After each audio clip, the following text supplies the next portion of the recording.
내 마음에 귀 기울입니다. 너와 나의 공감 이야기.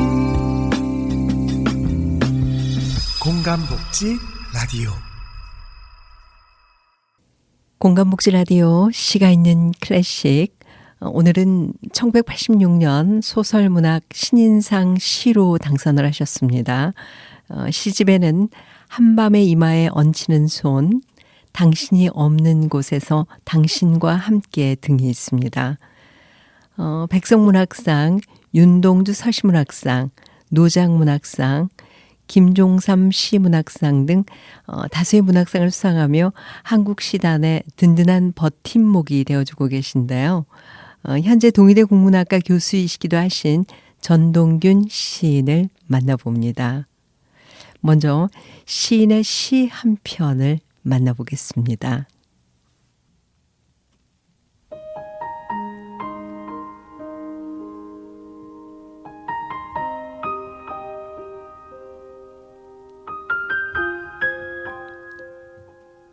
종소리 쫓아서. 전동균.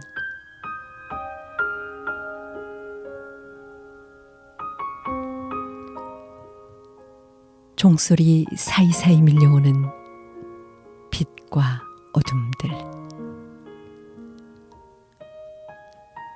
가없는 고요의 떨림을 더듬으며 종소리는 어떻게 종소리가 되었을까? 종소리의 집과 밥은 어디에 있을까 생각하였네.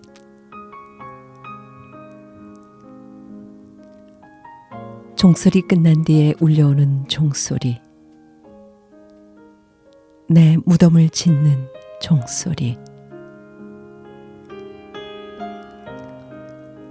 어디에도 종은 없는데 어디서나 울리는 종소리.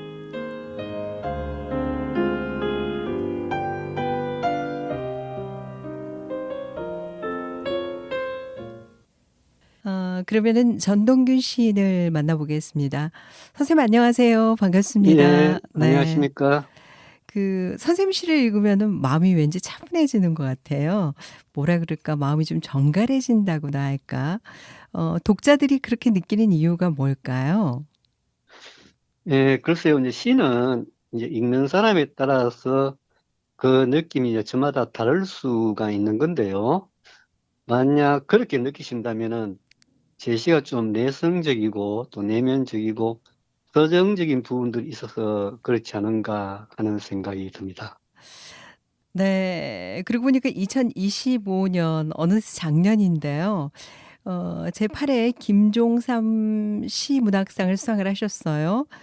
수상하신 시집이 한밤의 이마에 얹히는 손인데요. 등단하신 지가 올해가 40년 되신 건데 작년 40년을 앞둔 시점에서 그 시집 발표와 수상은 좀 상당한 의미가 있으셨을 것 같은데 어떠셨어요?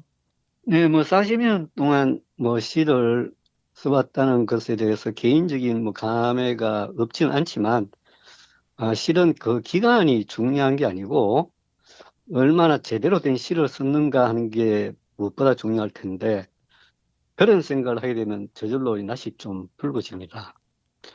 다만 제 나름대로는 문학적 탐색을 했고 그 시집으로 김종삼 시문학상을 받게 되었는데, 김종삼 시인은 제가 20대 청년 시절부터 지금까지 가슴에 품고 있는 시인이어서 기쁘기도 하고 좀 부끄럽기도 했습니다. 수상 소감에서 밝힌 적이 있지만 흰 삭이 그릇에 담긴 물을 두 손으로 받는 그런 마음이었어요. 이제 발표하신 시집 제목이 한밤의 이마에 얹히는 손이라는 표현이 저는 매우 따뜻하게 느껴지는데요. 뭐랄까 마치 어릴 적에 배를 주물러 주시던 할머니의 손길 같은 그런 따스함이랄까? 이 시집은 어떤 시집인가요? 네, 이제 이 시집이 지금 말씀하신 것처럼 그리 따뜻한 시집은 아닙니다. 그래요? 네, 네. 일상이나 생활, 현실 속에서 이제 존재를 탐색한 시집인데 기억과 망각, 그다음 한영 같은 삶, 단독자의 고독들 이런 삶과 세계에 대한 질문 그리고 생각들을 일상 속에서 부딪히면서 좀 정제된 시의 언어로 담고 싶었어요. 네. 1986년에 소설문학 신인상시로 당선을 하셨어요. 중앙대 문해창작학과를 다니신 걸로 아는데 당시 선생님은 어떤 문학도이셨고 또 대학 분위기는 어땠는지도 무척 궁금합니다. 네, 제가 이제 대학 4학년 때 시가 당선되어서 문단 등단을 하게 되었는데 제가 다니던 대학이 이제 예술대학이어서 상당히 이 자유분방한 분위기였어요. 그리고 그 당시가 이제 1980년대 군부 독재 시절이어서 시절은 굉장히 암울했지만 전반적으로 자유스럽고 분방한 그런 분위기 속에서 대학 생활을 했는데 저는 머리를 좀 빡빡 깎고 또 흰 고무신을 신고 다니고 하던 좀 내성적이면서도 오만한 문학 청년이었는데 아껴주시는 은사 선생님들과 또 좋은 선배들을 만난 그런 시간이기도 했죠. 그때 등단을 그러면 4학년 때 하셨으면은 많은 그 후배들이나 동료들한테 많은 그 부러움을 한몸에 받으셨겠어요. 등단하시고 신인 시절은 어땠는지도 궁금한데요. 음. 그 등단한 뒤에는 그 당시 1980년대가 이제 우리나라 신문학을 볼 때는 동인지 활동이 아주 활발했던 시절이었거든요. 네. 그 당시에 활발하게 활동하던 시운동 2기 동인으로 참여하고 또 신서정 7인식 같은 공동 시집을 펴내기도 했는데 그 과정에서 권대웅, 장성남, 정급별 같은 또래의 젊은 시인들을 만나게 되었어요. 네. 그리고 그 인연이 40년 가까이 이어져서 요즘도 좋은 버스로 만나고 있습니다. 네. 인제 우리 선생님께서는 그동안 많은 시집을 발간을 하셨고 또 인제 많은 문학상을 수상하시면서 한국 시단의 아주 든든한 버팀목이 되어 주고 계신데요. 가장 기억에 남는 시집과 수상을 좀 소개를 해 주신다면요.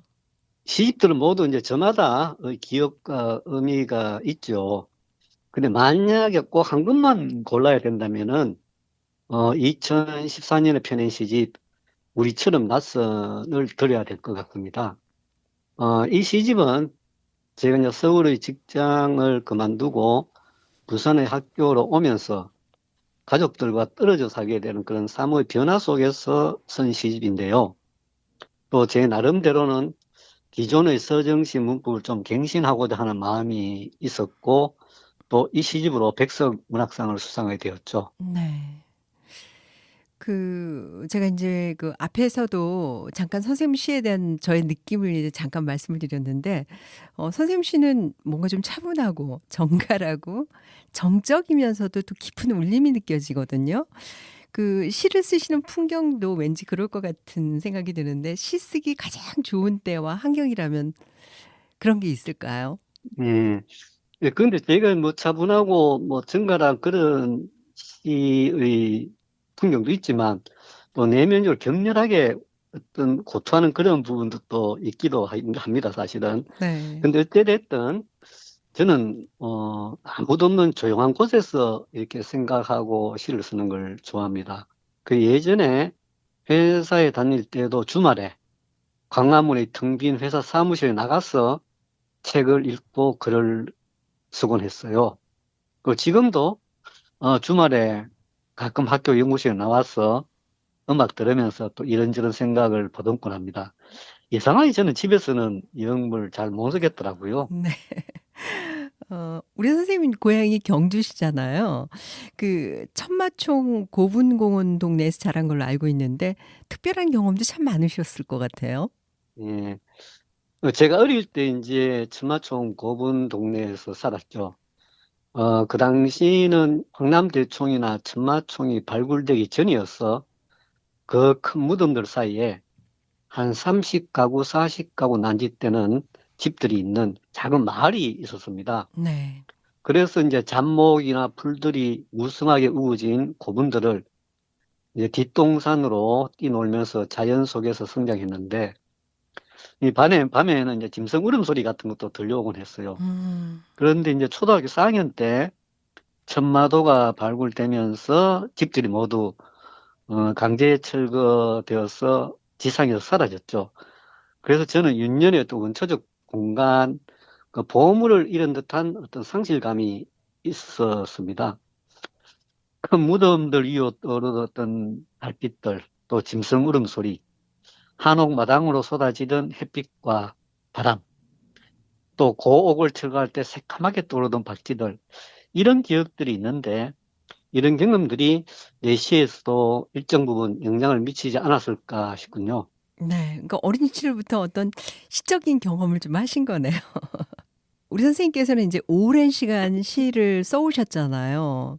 또 예, 하지만은 시 외에 선생님 마음을 설레게 하는 관심사나 뭐 취미 같은 거 있다면 어떤 게 있을까요? 예. 제가 한동안은 이제 민물 낚시를 좋아해서 뭐 강화도라든가 충조라든가 파로 같은 낚시를 많이 다녔어요. 근데 음. 지금도 그 파로 좌대가 개장하면은 개장한다고 핸드폰으로 문자가 오곤 합니다. 네. 그리고 이제 걷는 것도 좋아해서 뭐 북한산 같은 데도 많이 다니고 했는데 또 지금도 여유 있을 때마다 산책을 즐기고 있습니다. 네. 그럼 요즘에도 낚시를 즐기시나요? 아니, 요즘은 이렇게 낚시는 잘 못하고 있습니다. 방학 때는 네. 한두 번 가는 그런 네. 정도입니다. 그 인제 현재 동의대 국문학과 교수신데요. 강의실에서 제자들에게 글쓰기나 어떤 시적인 태도에 대해서 평소 강조하시는 게 있으시다면 어떤 말씀이 있을까요? 예, 저는 이제 우리 학생들에게 자기 생각이 가장 중요하다는 얘기를 하곤 합니다. 이 어찌 보면 좀 언한 말 같기도 하지만 우리나라 교육 현실이 천편일률적이고 또 도식적인 부분이 있기 때문에 학생들도 이미 아직은 교과서적인 것에 많이 익숙해져 있어요.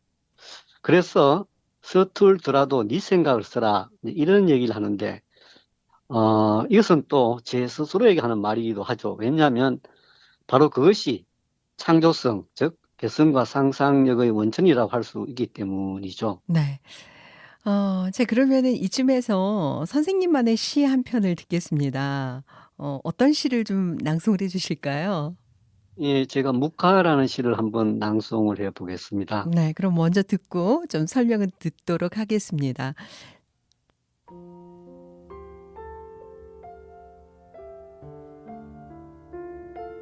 묵화, 전동균. 2004년 5월 12일 강남 성모병원 부상 선생님 장례식장 입구 한 구석엔 스님의 흰 고무신, 농부의 작업화, 그 옆에 목발도 하나 놓여 있었다. 흰 고무신은 지리산에서 왔고 바닥이 갈라진 작업화는 강원도 인제에서 왔고 손때 반질반질한 목발은 어디서 왔는지 모른다. 문상객들 다 돌아간 새벽 2시에도 그 자리에 그대로 다소곳이 앉아 있었다.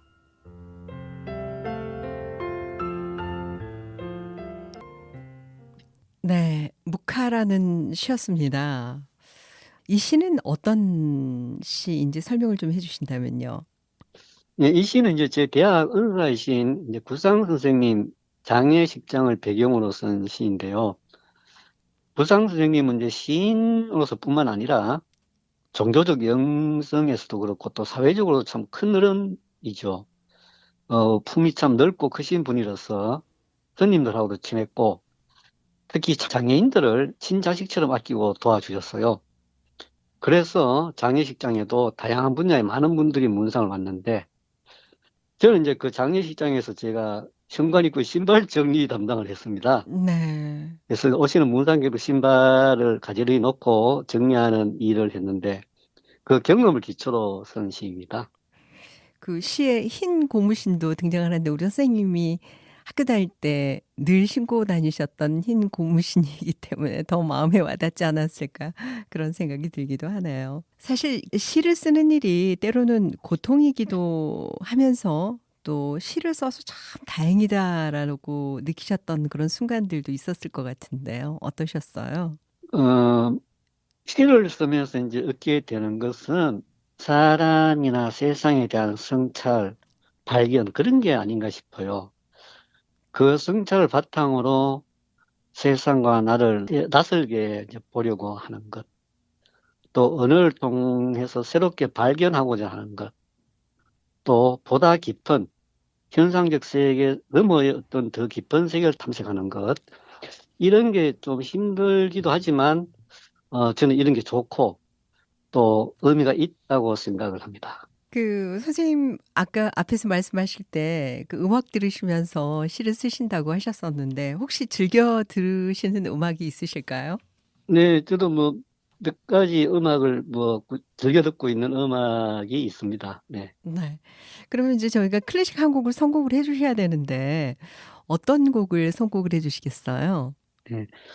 핸델의 수상 음악, 그중에서도 잔잔한 에어라는 곡을 좋아합니다. 네.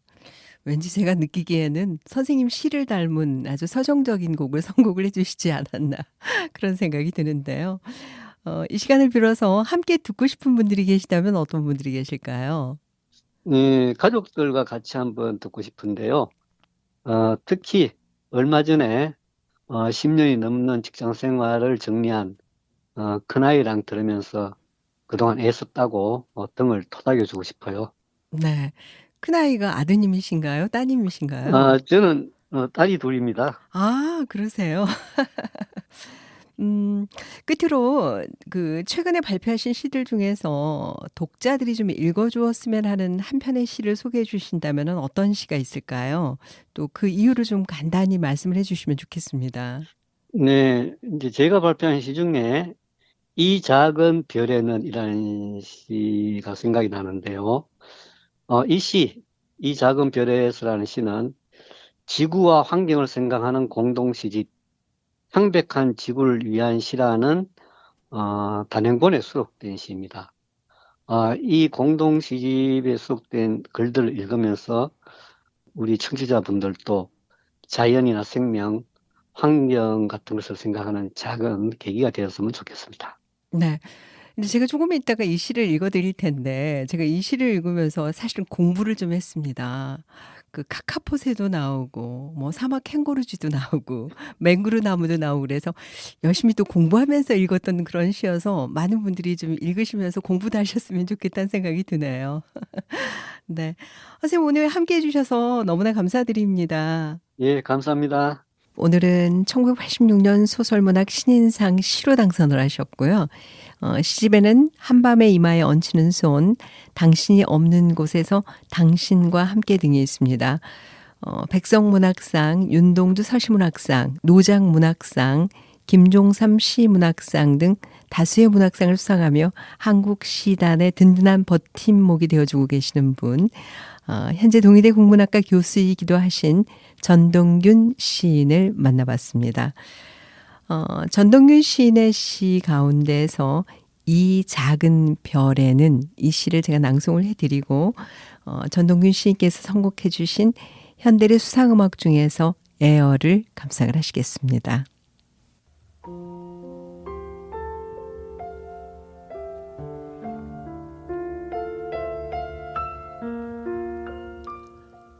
이 작은 별에는 전동균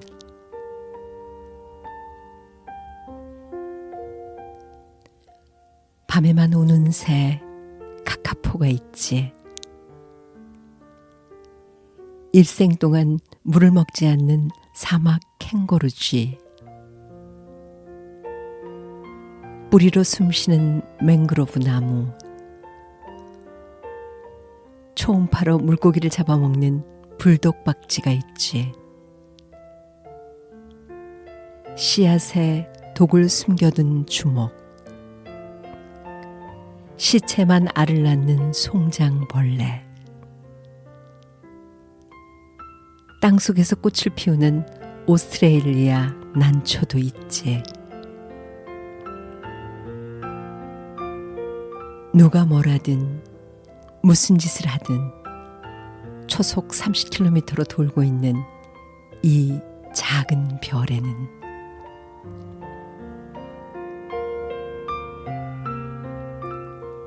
눈 덮인 국경을 넘는 취한 말,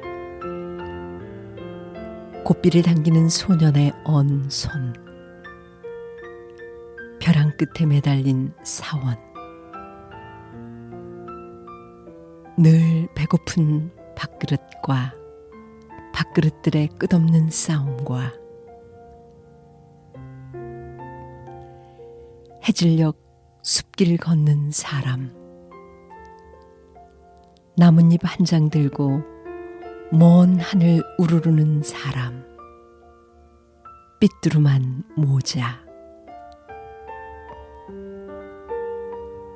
그 모자가 부르는 노랫소리가 있지.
네, 감상하신 곡은 전동균 시인께서 선곡해 주신 현대의 수상음악 중에서 에어 감상을 하셨습니다. 정말 서정적이고 우아한 그런 곡이죠. 슬로와키아 필하모니 체인버 오케스트라의 연주로 감상을 하셨습니다.